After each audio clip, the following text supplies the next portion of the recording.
vamos a conversar con el economista Fabricio Gómez Mazara y con él, bueno, desde ayer que estábamos coordinando esta entrevista, a hoy ya por lo menos mi primera pregunta ha cambiado, porque ya el presidente dijo que la reforma no va. Entonces conmigo está José Luis Mendoza, Esteban Delgado, Abel Guzmán y una servidora, Fabricio, y quiero tirarte la primera pregunta. ¿Tú crees que es posible no hacer la reforma fiscal? Líder peñista, Fabricio, por cierto. Buenas tardes, chicos. Saludos primero a don Abel Guzmán Ten, hermano, que lo conozco de que teníamos unas cuantas libritas de más. Todavía las tenemos.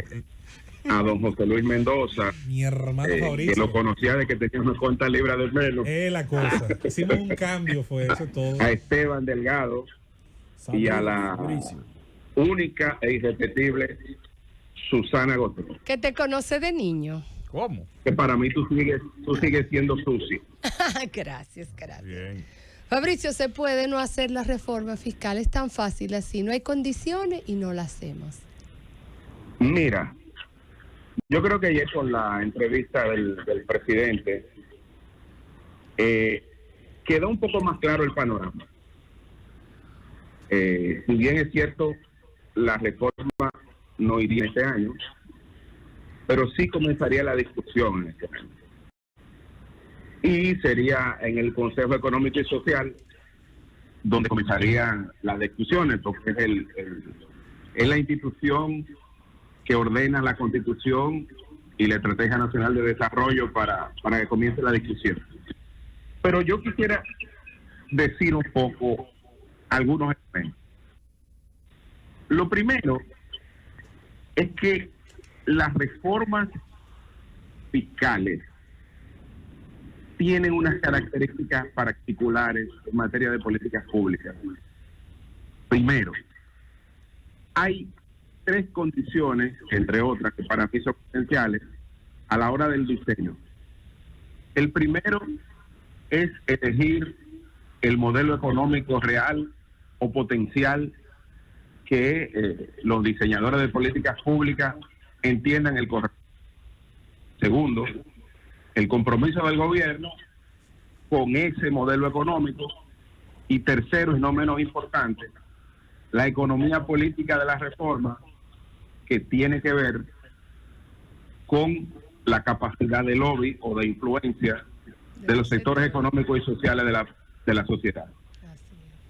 Lo digo porque aquí lo que está en juego es el poder relativo de los distintos sectores. Aunque de la muerte y de los impuestos nadie se escapa, este es un juego suma cero, donde algunos sectores prefieren que los impuestos vayan donde el vecino en vez de ir a su casa. Claro. Entonces, esto es una discusión importante. Ayer el presidente decía algo en materia de economía política, y era cuando él se refería a que, bueno, esto es reforma o deuda. Y él lo decía de manera responsable por lo siguiente: miren, las reformas fiscales tienen costos políticos.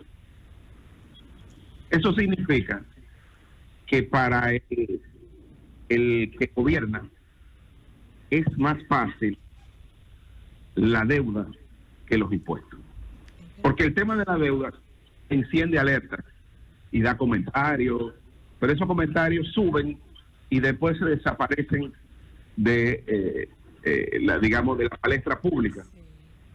Pero cuando tú tienes que aplicar impuestos, implica que va a haber ganadores y perdedores. Algunos sectores de la economía con los que va a tener que enfrentar, y a otros que de alguna manera tú vas a tener que darle la razón. Fabricio, este juego donde hay ganadores y perdedores que deben ser compensados al menos de forma parcial. Hay algo que no se puede perder de vista, Fabricio, y incluso yo mencionaba eso hace un rato, y es en la línea de lo que tú estás diciendo, que el costo político hace que los gobernantes posterguen las reformas fiscales aun cuando sean necesarias para el porvenir, mediano y largo plazo. Entonces, cuando un presidente recién llegado decide no hacer una reforma, claro, por la coyuntura que estamos viviendo, no hacerla entre agosto y diciembre, luego no hacerla en su primer año de gestión efectiva, proponer que sea en el año 2022, por ejemplo, pero ya en el año 2022 lo que vamos a tener es todavía discusiones. O sea, no creo que en la segunda mitad de este año tengamos discusiones y ya tengamos una propuesta de reforma acabada. De no ser así, si llegamos al 23 y no tenemos reforma, es difícil que haya una reforma ya en esta gestión gubernamental. Tomando en cuenta de que el 23 es un año preelectoral. ¿Qué tú opinas sobre eso? Mira, lo primero es decir que ningún gobierno en la historia democrática ha llegado al poder en condiciones tan difíciles como la actual administración. Sí. Una caída de 6.7% del PIB solamente es comparable con el año 1965, donde hubo una guerra civil y una caída de 13.2% del PIB. Eso es importante señalarlo, porque esta administración, bueno, le tocó la recesión que produjo la pandemia y hasta el momento ha salido airosa en la gestión de la urgencia, porque lo importante se pospuso. Había que resolver la urgencia. Todavía estamos en eso. El tema de las vacunas, el tema de las PCR, y ver cómo, a través de la política monetaria, se podía refinanciar a los sectores productivos, como se ha hecho, a plazos más largos y a tasas más bajas. Y que esa economía siguiera funcionando, ¿no? Porque el sistema financiero es, valga la redundancia, el sistema circulatorio de la economía. Y había que mantenerlo funcionando para que el paciente no muriera, por decirlo así, el paciente en la economía dominicana. Pero eso ha implicado costos futuros. Y esos costos hay que ir comenzando la programación de los pagos. Porque ¿qué tuvo que hacer esta administración? Esta administración tuvo que aprender a bailar antes de gatear. Bueno, sí. Es decir, tuvo que aprender a bailar y masticar chicles sin caerse. Y creo que el presidente fue bastante estratégico desde el principio. Hizo lo siguiente. Dijo, la demanda de la sociedad era una justicia independiente. Bueno, pongo una procuradora independiente. Me quito eso. El tema macroeconómico es tan complicado. Bueno, vamos a dejar al gobernador del Banco Central, que todo el mundo le reconoce una habilidad, un seniority en el manejo correcto de la política monetaria.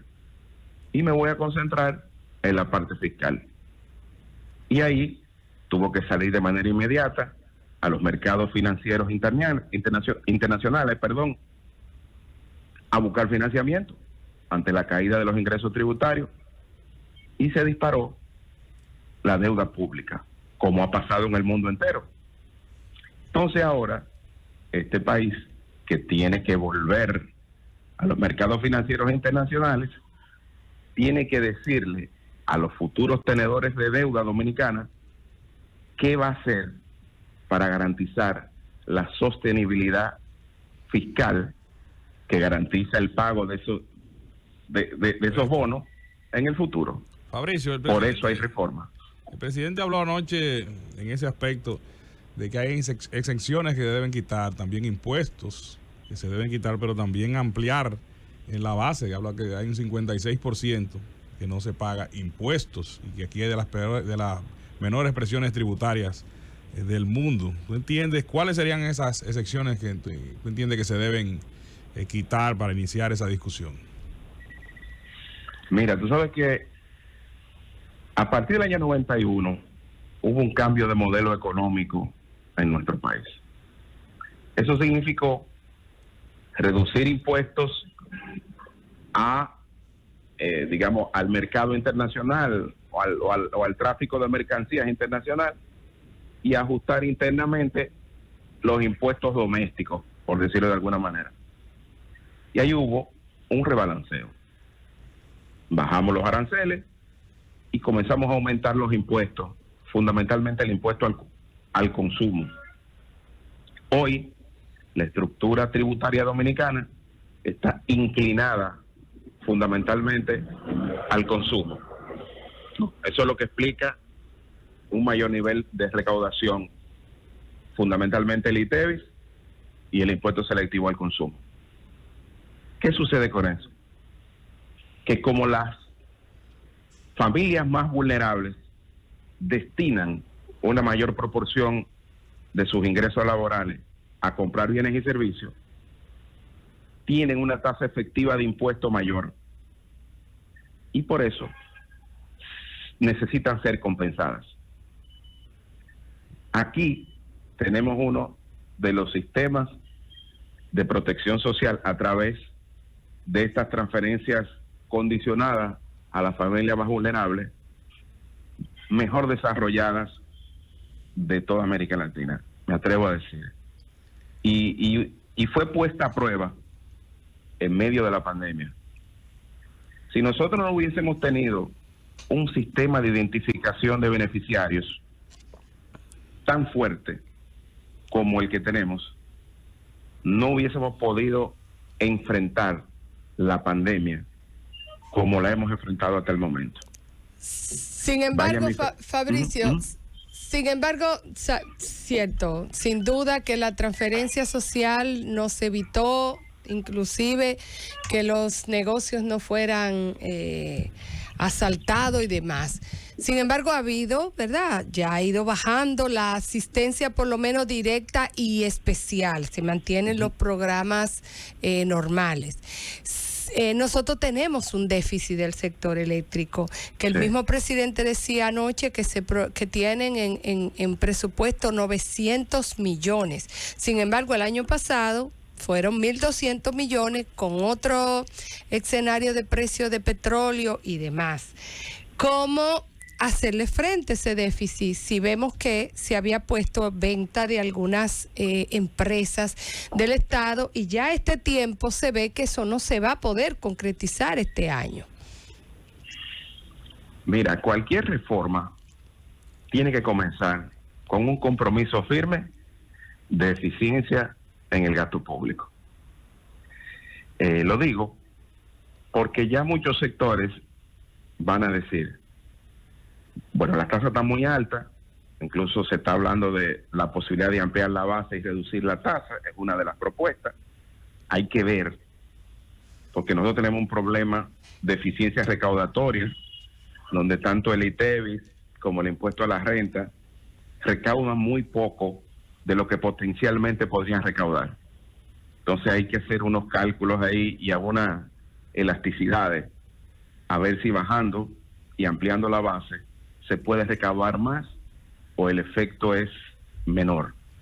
Eso hay que verlo. Fabricio, mencionaste algo que a mí evidentemente me llama la atención y es el famoso tema de la responsabilidad en el gasto público, pero en países como los nuestros, donde no hay una verdadera distancia ideológica ni programática de partido a partido, donde en el Congreso no hay realmente bloques por un tema de pensamiento político, la discusión tributaria es para mí bastante monótona. ¿Por qué? Primero porque en cualquier otra parte del mundo tú tienes una parte que promueve, en mi caso, que es lo que me gusta, la idea de vamos a abaratar el costo del Estado del contribuyente, vamos a tratar de liberar fuerzas productivas, es mejor el 10% de mucho que el 20% de poco. Esa idea. La otra idea, estado de bienestar, vamos a subir los impuestos progresivos, aquello y lo otro. Pero nadie habla de ponerle una correa al Estado. Nadie habla ni se atreve a tocar, sobre todo en estos momentos que la crisis no ayuda, el tema tabú del tamaño del Estado. Y hablo del tamaño de verdad, en cuanto a ministerios, en cuanto a competencias que se duplican, en cuanto al tema de los empleos directos, que muchas veces no son necesarios en el organigrama. ¿Cuánto tiempo necesitamos más que ocurra o que caiga un meteorito para que esa discusión realmente se sincerice de ese lado? Mira, se habla de leyes de responsabilidad fiscal, donde se establezca por lo menos un tope, algún margen al déficit, o en otros países que hay una regla básica de superávit fiscal primario. Eso podía ser parte de una propuesta de reforma. Susana hablaba de un oscuro personaje, no solo de la autoridad nacional, sino de las finanzas públicas, que es el déficit del sector eléctrico, histórico, y el costo de oportunidad de esos recursos es muy alto para nuestra sociedad. Entonces, cuando elegimos un modelo a partir del 91, no elegimos un modelo químicamente puro. Es decir, ni un estado subsidiario, ni un estado digamos, de bienestar, sino una mezcla. Y esa mezcla es un poco anárquica y da estos resultados. Porque de verdad, muy pocos países tienen servicios públicos como la electricidad, no solo en manos públicas o privadas, sino con el nivel de ineficiencia del sector eléctrico dominicano. Tú buscas en la región y es muy difícil que el sistema eléctrico sea un elemento determinante a la hora de calcular el déficit fiscal como es en este país. Y eso lo venimos arrastrando, lamentablemente. Pero es un tema de fondo que hay que ver. Porque la sociedad la está pagando. Y le estamos pagando todo bien impuestos. Lo que pagamos energía y lo que no pagamos energía. Entonces, Fabricio, gasto en el sector eléctrico, gasto social, que es también muy necesario y difícil de reducir por parte del gobierno. Nosotros tenemos la situación de que aquí se habla mucho del gasto público, como si hubiera espacio para reducirlo. Exacto. Puede haber espacio para tal vez mejorar su calidad, pero no hay mucho espacio para reducir el gasto y con eso compensar parte de la falta de los ingresos. Mira, actualmente el gasto tributario, el producto de las exenciones que leyes le dan a ciertos sectores de la economía, equivale a 4.44% del PIB. Ayer el presidente se refirió al tema. Hay que ver cuáles sectores serían los que se le podrían eliminar o minimizar las exenciones, vi algún acuerdo de desmonte en el tiempo para no afectar sus estructuras de golpe. Hay dos aspectos, Fabricio, y discúlpame que te interrumpa sobre lo mismo. 4% del PIB, pero el 52%, 53% de eso es ITEVI, por un lado. Es ITEVI, sí. Y por otro lado, entonces, reducir exenciones en una coyuntura en que los sectores productivos que las reciben están en situación difícil por la parálisis de economía, entonces se torna difícil.